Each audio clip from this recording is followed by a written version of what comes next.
buy and sell, how are we going to handle that? And we have a few examples here, but you can think of lots more. There might be an amenity such as clean air that's difficult for an individual to purchase. There might be other stuff that's not environmental. We gave an example involving love and the Beatles last lecture.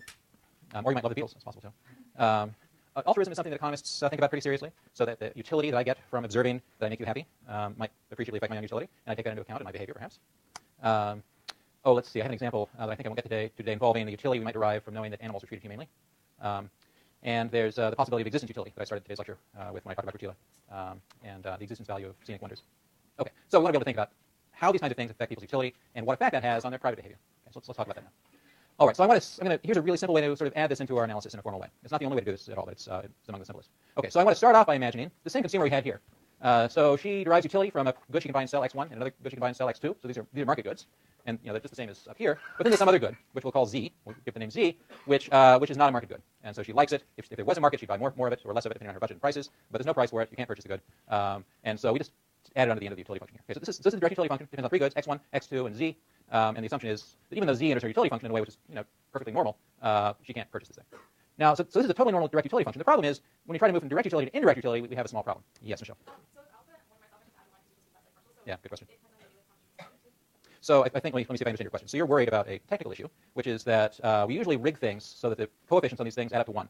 And Michelle has observed correctly that alpha plus 1 minus alpha plus beta is a number bigger than 1, presumably. Those are all positive.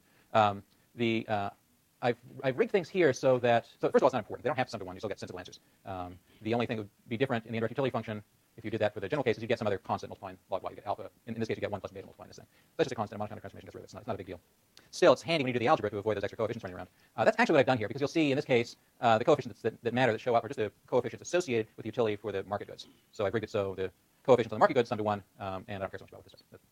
So all of this is convenient. None of it matters, except that it'll be a little extra work when you do the algebra. Okay, but sure, fine. Okay, so direct utility function depends on three goods. It happens that Z doesn't have a price. As a consequence, when we try to move to describe this person's indirect utility, we run into problems. Because even though if we know what the income and prices are that this person faces, we can figure out how much he's going to buy of good X1 and X2, but we don't know what her utility is going to be. Still this thing Z out here that affects her utility, and isn't determined by P and by prices and income, since she can't buy it. All right. In this case, the solution is really easy. What we wind up with is an indirect utility function. The problem we write down would be exactly the same as what we had before. The budget constraint would only involve the goods she can purchase, of course.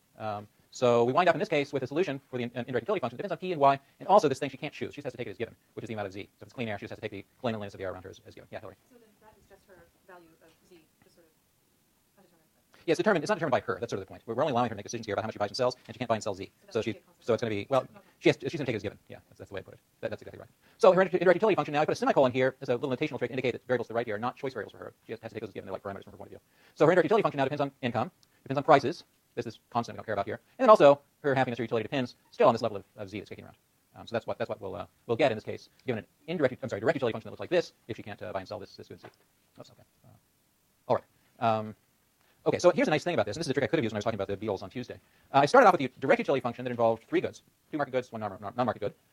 Moving to the indirect utility function has allowed me to reduce that basically to 2 goods. So I can treat now like income as a good that she values indirectly because it helps her buy market goods, and then so she cares about Y, she takes prices as given, and she cares about Z. Okay, so we can treat this now as a consumer who can make, who with indifference curves over money and the goods she can't buy, and that's a nice thing to be able to do technically.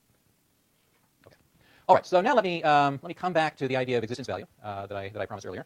So again, we're going to think about existence value as being the utility you get just from knowing that something exists. And from an individual point of view, knowing that Yosemite National Park exists is nice, but as an individual, I have very little control over whether it continues to exist or how much investment is made in it. But collectively, as a society, we make these decisions. We decide, let's set aside some wilderness over here. Let's invest this amount of money in making improvements to this amenity. Let's do something to clean out the air. Let's reduce global warming. Collectively, we can do things that individually are infeasible. Okay. So it's useful for us to be able to elicit the values that people associate with goods, sometimes even if they can't buy and sell them. If they can buy and sell them, we can figure out the value by looking at the prices they're willing to pay. But even for goods where there's not a market, so we don't observe prices, if we don't observe prices for Yosemite National Park, it's nice to know how much a person would be willing to pay for the existence of the amenity. And it's nice to know that for the entire population, for everyone in society, in order to figure out something about the value that society places on the resource so that we can make intelligent investments. Yes, Chris? I could. I don't want to. I'm actually going to use it in a moment. So, yes?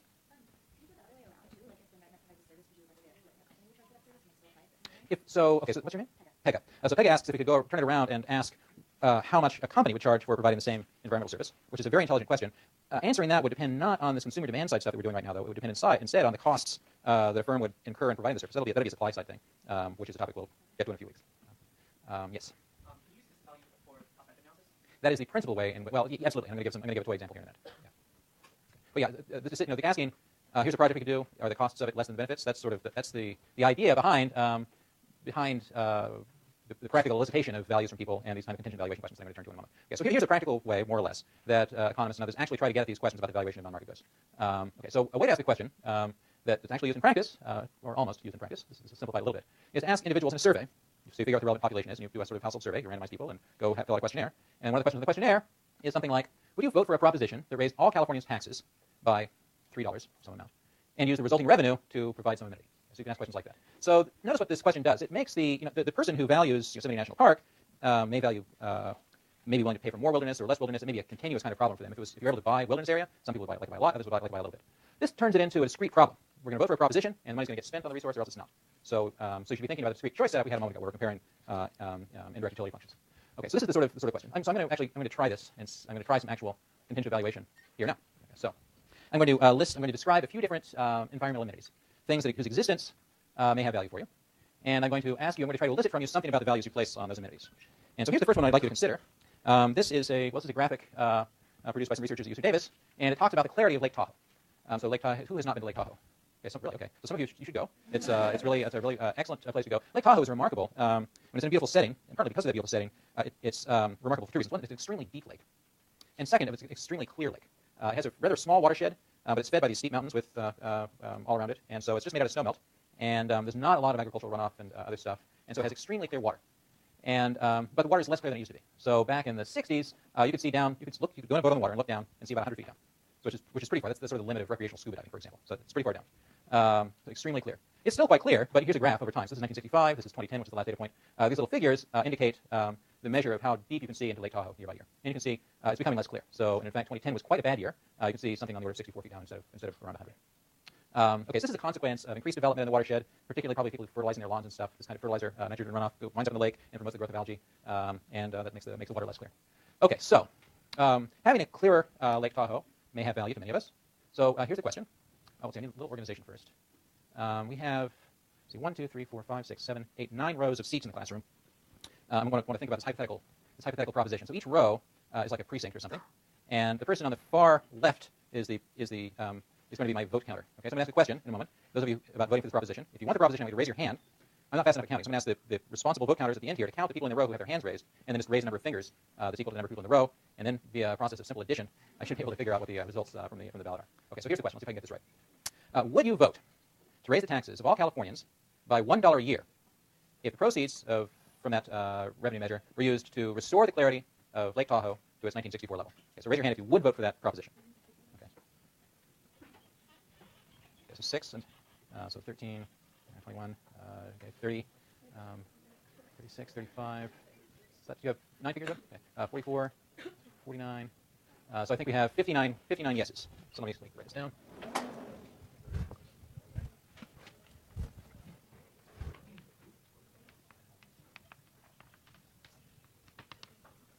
Okay. Same question, but now the price is, did I say $1? Oh, sorry. Okay, thank you. Okay. Okay, let's make it, how many people would vote for it if it was $10? Okay, so again, let's, okay, 4, 10, 15, 22, 25, 26, 33, 38, 43. Okay, how many people would say vote for the proposition if it was $20? 2, 6, 15. Looks like 17. $50. $50, and you're going to get 2, 3. Only 3 people? Okay. All right. Let's try $100. We're down to 1 person? Okay, I'd pay $100 a year for. It's a beautiful lake. Anyway, I'm not counting myself though. Okay. Okay, great. So we've done something here, which is to trace out something about people's willingness, something about your willingness to pay or to contribute toward the sort of public good, this environmental amenity of restoring clarity in Lake Tahoe. Something I'd like to point out before I go on is that we can use the data we just collected, not just to say something about kind of how much you guys like Lake Tahoe to be clear, but we can actually get a demand curve out of this. So how would I go about doing that? So the commodity here is going to be the number of people who are willing to contribute, who value this thing more than whatever the proposed contribution is. And this thing here will be the tax that we're talking about. To construct this thing, it's very much like the demand curves you constructed when we were doing the coffee thing. So at a price of $100, make it a little higher. At a price of $100, that's exactly 1 person. So that's the point on the curve. At a price of, sorry, wrong way, $50, in half. So we have 1. Okay, the price of $50, we go up to 4 people. So 1, 2, 3, 4, maybe go up there. At a price of $20, we get 17 more people. So what was this? This was a total of 4. So something like this. Let's see. And we don't really know what's going on between these flat parts because I didn't ask all the dollars. But anyway, and then a price of $10. Well, we go up here quite a bit farther. I don't know, something like this. So that's $10. And then $1 we got 59. So I don't know, something like that. So we get a demand curve out of this. So that's a useful thing to be able to do. Okay, so that's one way to elicit valuations. Yeah. Oh, they are. Look, the way I'm adding those picks that up already. The way I read this, same as with the coffee thing. The way I read this, if I did my numbers here correctly, if the price is $10, then I should be getting a point here. That's the sum of all these 43 plus, this group of people. But I have 1 person, 4 people, 17 people. No, but they're willing to pay. But the question here is, are they willing to pay more? I think the confusion here is because I didn't label my axis here. So this is supposed to be $1. This, I'm sorry, one person. This is 4 people. This is 5 people. Yeah, no, 4 people. 4 people. 21 people. 21 plus. Yeah, I do. I have 4 people willing to pay 50 or more. That's 50. No, they're willing to pay 50 or more. Oh, I see your point. You're completely right. Yeah, no, you're right. I'm doing some double counting here. You're right. So this should be 1 and 3 and 17. That's why I got to do this by the seat of my pants. Sorry. Yeah. So. Oh, yeah. So it should be 1, 3, 17. Thank you all. And 43. Okay, and so on. Thank you. Okay, I hope you'll accept the general point without that. Okay. All right, so that's so we can get a demand curve, provided we're careful, and that's useful. I'm going to do another example here.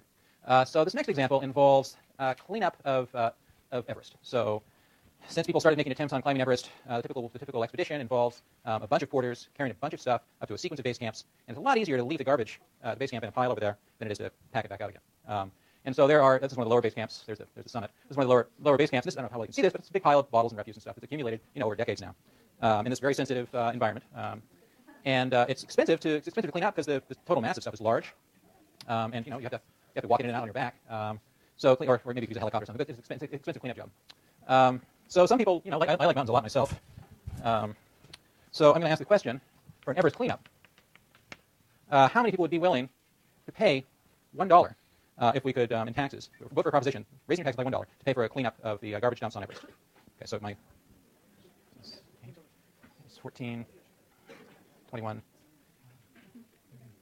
So I think I get 63. Okay. All right. How many people would be willing to pay to vote for a proposition raising taxes by $10 to fund an Everest cleanup? 3.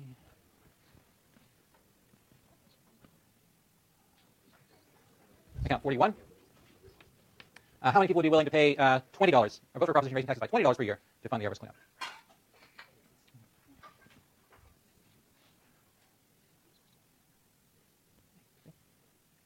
21. $50.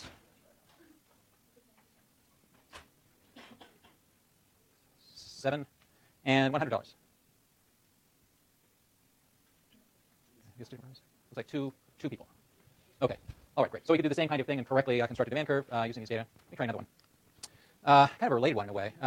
Again, expeditions to Antarctica produce huge amounts of waste. Each person who stays at McMurdo Sound in Antarctica, no, what's the name of the base there? McMurdo? Am I confusing it with something else? Okay, anyway, who stays at the main U.S. base there produces roughly a ton of waste over the winter that has historically been heaped out in a big, there's a big continent there. This is actually, there's a lot of fuel. In addition to that, one ton is a lot of fuel required for heating and transportation. So these are all old, these are mostly old oil drums. They're actually getting put together for removal. There's an ongoing effort to clean up some of these sites. Okay, so how much would you be willing to pay to fund cleanup of Antarctica? That's you have a question, Hillary. Are we supposed to be taking into account sort of like in our heads like arguments for other ways we'd like to see it? Yeah. Because that's what I've been doing. I don't know if you're supposed to do. Well, the obvious thing I'd like you to compare with is how you would use the money. So if your taxes get raised by $10, say, you could take the $10 and buy lunch with it. You could also donate it to the Sierra Club. You could do whatever you wanted to with it.